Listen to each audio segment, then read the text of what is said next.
Zippel, defensa del ejército. Les voy a contar un poco lo que estuvo sucediendo, o lo que está sucediendo en ciberdefensa en la guerra de Rusia y Ucrania.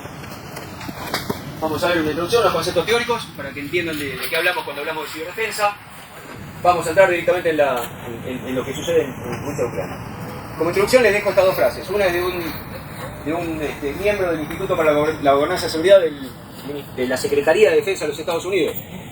La ciberdefensa no es una organización de informática, es una fuerza de combate que produce efectos. Y la segunda es de Leon Panetta, que es ex secretario de Defensa de los Estados Unidos. Fíjense lo que dijo en el marco de las Naciones Unidas. El próximo Pearl Harbor de los Estados Unidos muy probablemente va a ser un ataque cibernético. Sí. ¿Cuál es el objetivo material que protege la ciberdefensa? Son las infraestructuras críticas. Las infraestructuras críticas en nuestro país están reguladas por la resolución 1523 de octubre del 2019 de la Jefatura de Gabinete de Ministros, donde las define de esta manera, ¿no? ¿Qué son? Son sistemas que proveen servicios esenciales a la nación. De hecho, fijan los 11 sectores estratégicos: luz, energía, salud, alimentación. Ahora, muchas de esas infraestructuras críticas son controladas por sistemas informáticos. De temperatura, presión y demás del reactor lo controla un sistema informático. Los sistemas informáticos se los define como infraestructuras críticas de la información. Si un ataque cibernético produce que esa infraestructura crítica de la información deje de funcionar o comience a funcionar fuera de los estándares, puede provocar tres grandes condiciones: pérdidas materiales, pérdidas económicas y hasta pérdida de vidas humanas. El ámbito de trabajo, que los militares llamamos ambiente operacional, donde trabajan las fuerzas de ciberdefensa, se lo conoce como ciberespacio. En el común de la gente que no trabaja en ciberdefensa, relaciona directamente el ciberespacio con algo virtual, como que es un trabajo exclusivo de hackers. En realidad el ciberespacio tiene tres grandes capas, por así llamarlo. La capa de red lógica, que es la capa virtual. Sí, pero esa capa existe solo y solo si existe la capa de red física que la hace funcionar. En ese lugar donde están las computadoras, los servidores, los routers, los switches, los cables de fibra óptica y demás. Si es atacada esa infraestructura física, desaparece el ciberespacio. Y por supuesto, las personas que lo usan. Es muy difícil explicar los tipos de ataque explicando cada uno porque son temas muy técnicos. A mí me gusta mucho esta imagen porque concentra todos los tipos técnicos de ciberataques en 4 grandes grupos, que son ataques de destrucción, de disrupción, de militarización de datos y de desinformación. Vamos a ver que la masa de los ataques que se produjeron en la guerra ruso-ucraniana pertenecen a ataques de disrupción a través de los ataques que explicaba el señor en el video de denegación de servicio. La denegación de servicio es un ataque en el cual produce que un sistema informático deje de funcionar por un tiempo limitado. ¿Sí? Una computadora es algo muy frágil, que tiene una capacidad de procesamiento limitada. Si yo la supero, deja de funcionar. Entonces hay técnicas por las cuales uno puede hacer que esos sistemas informáticos se caigan. Y la segunda es el robo y diseminación de información. Esta es la clásica, ¿no? El hackeo, que está compartido entre la militarización de datos y la desinformación. Bien, para que entiendan un poquito más, nosotros usamos 4 o 5 íconos en la historia de la ciberdefensa. El primer ciberataque masivo registrado se produjo en el año 2007 en Estonia. Estonia en el 2007 ya era un país digital, donde el habitante de Estonia manejaba su vida con una tarjeta. Con esa tarjeta podían hacer todo, estoy hablando del 2007, ¿no? Hoy seguramente ha cambiado. Podían hacer todo menos casarse y comprar una casa. Todo era digital.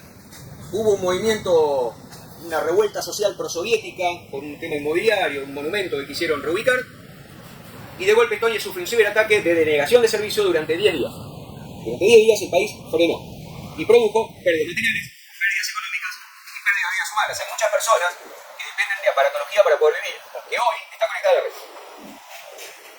En el 2008 se produce un movimiento separatista en la región de Georgia.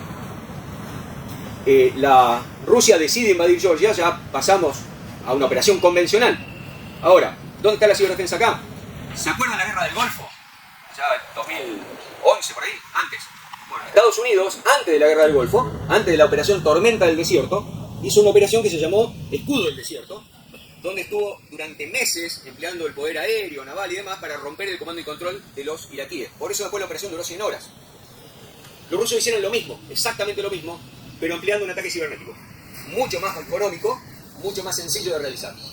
Quiere decir que ahí vemos que evolucionamos de algo virtual a algo virtual, pero como parte de una operación militar. En el 2010, un ataque clásico, un ataque icónico, se llamó Stuxnet. En la ciudad de Natanz, en Irán, hay una planta nuclear, no una central nuclear, una planta nuclear cuyo objetivo es producir uranio enriquecido para la fabricación de armas nucleares. El proceso de fabricación de uranio enriquecido es todo un proceso químico que finaliza con una centrifugación del material. Esas centrífugas tienen que funcionar a una velocidad estable, altísima, con presión y temperaturas constantes. Obviamente es controlado por un sistema informático. ¿Cómo lo atacaron? Desarrollaron un malware específico para ese sistema SCADA, que en ese momento era el Siemens Step 7, lo grabaron en pendrives y tiraron pendrives por la ciudad de Natanz. Hasta que un empleado descuidado tomó un pendrive y lo colocó en la computadora de la planta nuclear. 4 años parado el plan nuclear iraní. ¿Dónde está lo virtual? Ataque exclusivo a capa física y con medios físicos. Y llegamos al año 2014, donde Rusia nuevamente tiene problemas en la región de Crimea, que está en Ucrania. Por eso yo lo llamo Ucrania 1. Ahí ya dieron un paso más allá. Ellos ya tenían la experiencia de Georgia. Y a pesar que yo dije que el ataque virtual es económico y mucho más fácil que hacer que emplear poder aéreo naval, la realidad es que no es tan sencillo de hacer. Es mucho más fácil atacar la capa física. Por lo cual lo que hicieron es tomar con tropas el equivalente a la estación de mar de Las Toninas en Crimea, que se llama Urt Telecom, y desconectaron las fibras ópticas. Y a partir de ahí invadieron. Bien. Y ahora entramos en la guerra de hoy. ¿Cuál es la diferencia entre Crimea, Ucrania 1 y el Ucrania de hoy? Si ustedes recuerdan, yo les dije que el ciberespacio tiene 3 capas y la capa virtual existe solo si la capa física existe. Las lecciones aprendidas que tuvieron los rusos en Crimea fue que ellos tampoco pudieron utilizar la red, porque dejó de existir. Al desconectar las fibras ópticas, ellos también perdieron el comando y control. Desapareció el ciberespacio. Por lo cual, en esta guerra, decidieron no afectarlo físicamente. Por lo cual, hoy, el ciberespacio está en funcionamiento y está siendo empleado por los dos. Hasta el momento que realicé esta posición, un par de semanas atrás, se habían registrado 447 ciberoperaciones, impactando 22 infraestructuras críticas, 22 sectores, no infraestructuras específicas, sino energía, 22. Y esto es lo llamativo y característico de esta nueva guerra. No impactó en Ucrania y Rusia, impactó en 32 países. Si ustedes pueden ver, lo celeste es Ucrania, lo anaranjado es Rusia y lo verde es el resto del mundo. Si miran, ¿se acuerdan? Yo les había dicho, los dos ataques estrella en esta guerra habían sido la denegación de servicios de disrupción y el robo y publicación de información compartido entre militarización de datos y desinformación. Acá los tienen. Fíjense, la denegación de servicio impactó más en el resto del mundo que en Ucrania. ¿De qué hablamos cuando hablamos de hackers? Hay 3 niveles de hackers. En realidad son más. Con 3 está resumido para entenderlo mejor. Y obviamente van de básico a más avanzado. El nivel 1 se caracterizan porque explotan vulnerabilidades de los sistemas que son conocidas, que están publicadas en Internet, con herramientas que también están publicadas en Internet. En el nivel 2 tenemos los colectivos activistas, mercenarios y terroristas. Esta gente ya tiene un nivel un poco más avanzado y ellos ya son capaces de descubrir vulnerabilidades, no solamente utilizar las que están publicadas y desarrollar algún tipo de herramienta. Y ahora vamos a los que nos importan, que son el nivel 3, conocidos como APT, Amenaza Persistente Avanzada, viene del inglés Advanced Persistent Threat. Son organizaciones solventadas por estados que se dedican a hacer los ciberataques. Ahora vamos a ver cuáles tenemos presentes.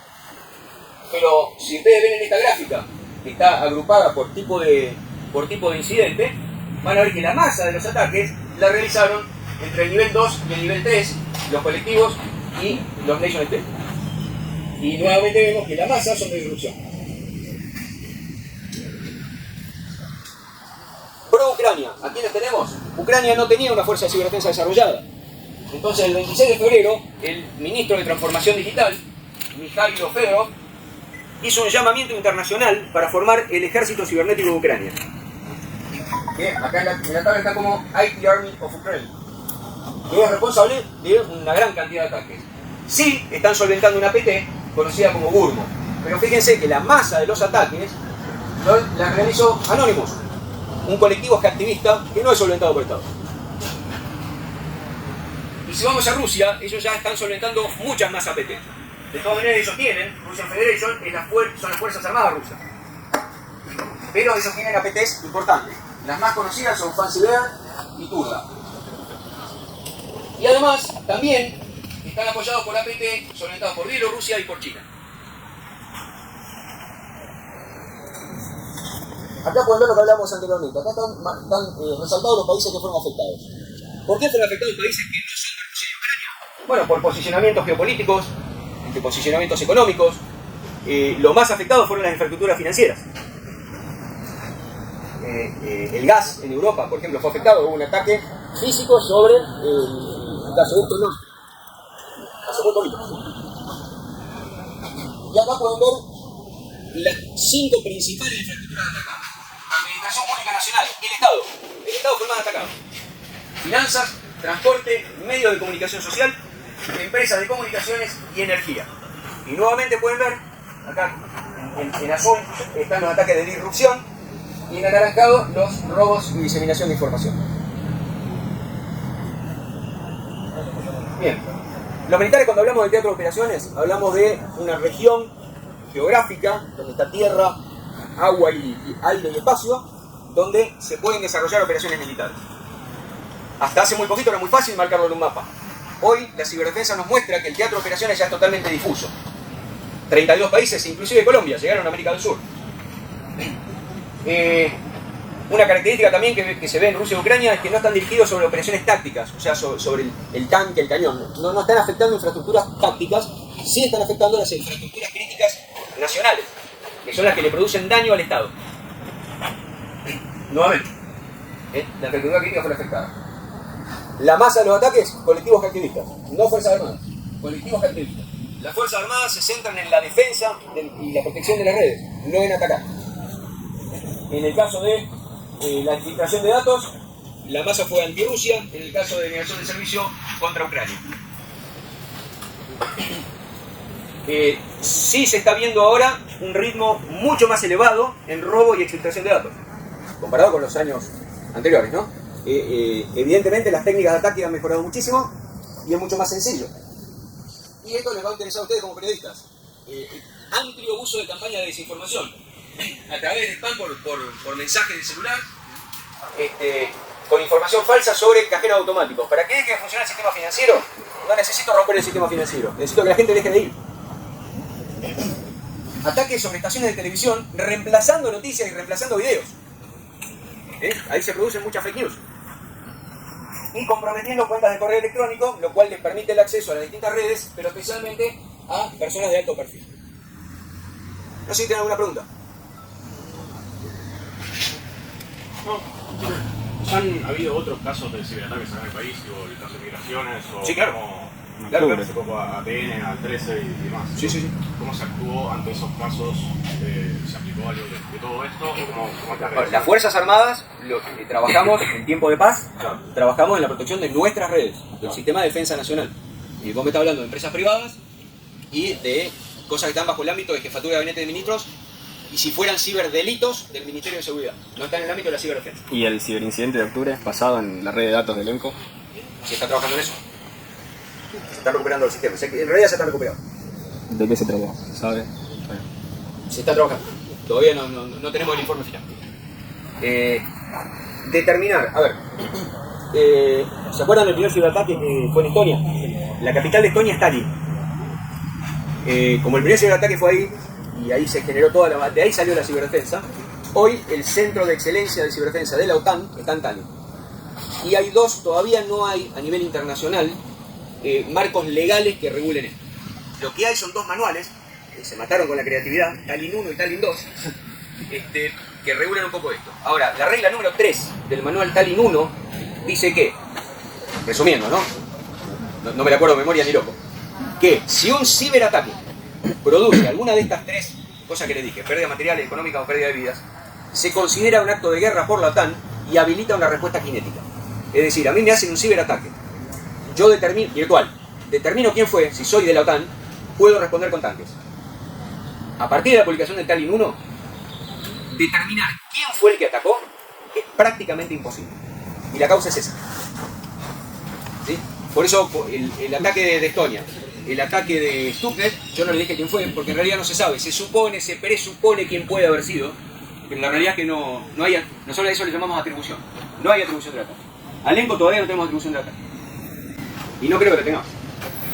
Disculpe, ¿le puedo hacer una pregunta? Sí, claro. Ilia Wagner de Megatube. Le quería hacer una pregunta. En el caso puntual de la Estonina, de esta locación, donde tenemos 7 estaciones de amarre de diferentes empresas, en el caso de que hubiera supongamos, ¿no?, que hubiera un ataque físico contra esas estaciones o algún daño físico que dejarían de funcionar, ¿cómo afectaría el resto del mundo? O sea, ¿afectaría la red de Starlink, por ejemplo, de Elon Musk, que envió los satélites? Sí, pero no deja de recibir de las señales terrestres. Si se cortan los cables, exactamente, si se cortan los 7 cables al mismo tiempo, sí, Argentina quedaría sin conectividad a internet. O sea, toda Argentina, Chile no, porque tienen cables que van por Pacífico. Argentina tiene un backup hacia Chile. Claro. Así que yo creo que se podría manejar un poco la conectividad, pero sí, sería bastante serio el problema.